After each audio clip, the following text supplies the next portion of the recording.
Let me introduce myself. My name is Fitriana, student number 196.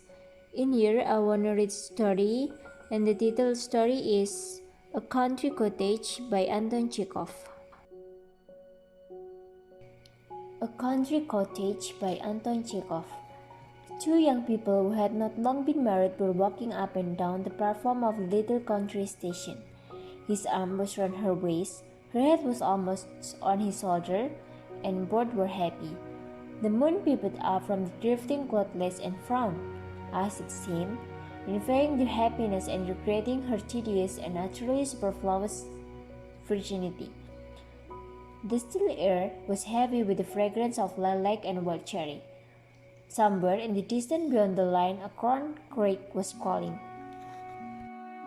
"How beautiful it is, Sasa! How beautiful!" murmured the young wife. "It all seemed like a dream. See how sweet and inviting the little copse looks. How nice those solid, silent telegraph posts are." They added a special note to the landscape, suggesting humanity, civilization in the distance. "Do you think it is lovely when the wind brings the rushing sound of train?" "Yes, but what hot little hands you have got." "That's because you are excited, Faria. What have you got for our supper tonight?" "Chicken and salad. It is a chicken just big enough for two. Then there is the salmon and sardines that were sent from town." The moon asked she had taken a pinch of snuff, hid her face behind a cloth. Human happiness reminded her of her own lone lines, of her solitary coach beyond the hills and dales. "The train is coming," said Faria. "How jolly!" 3 eyes of fire could be seen in the distance. The station master came out on the platform. Signal lights flashed here and there on the line. "Let's see the train in and go home," said Sasa, yawning. "What a splendid time we're having together, Faria. It is so splendid. One can hardly believe it is true." The dog monster crept noiselessly alongside the platform and came to a standstill.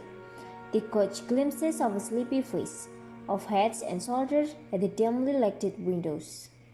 "Look, look!" they heard from one of the carriages. "Faria and Sasa have come to meet us. There! Faria! Faria, look!" 2 little girls skipped out of the train and hung on Faria's neck. They were followed by a stout, middle-aged lady and a tall, lanky gentleman with grey whiskers. Behind them came 2 schoolboys, laden with bags, and after the schoolboys, the governess, after the governess, the grandmother. Here we are, dear boy," began the whiskered gentleman, squeezing Sasa's hand. "Sick of waiting for us, I expect. You have been pitching into your old uncle for not coming down all this time. I dare say, Kolya, Kostya, Nina, Viva, children, kiss your cousin Sasa. We are all here, the whole troop of us, just for 3 or 4 days.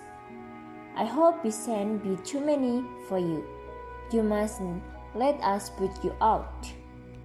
At the sight of their uncle and his family, the young couple were horror-stricken. While his uncle talked and kissed them, Sasa had a vision of their little cottage. He and Faria giving up their 3 little rooms, all the pillows and bedding to their chests, the salmon, the sardines, the chicken all devoured in single instant, the cousins plucking the flowers in their little garden, spilling the ink, filled the cottage with noise and confusion. His aunt talking continually about her ailments and her papa's having been barren from vintage. And Sasa looked almost with hatred at his young wife and whispered, "It is you they have come to see.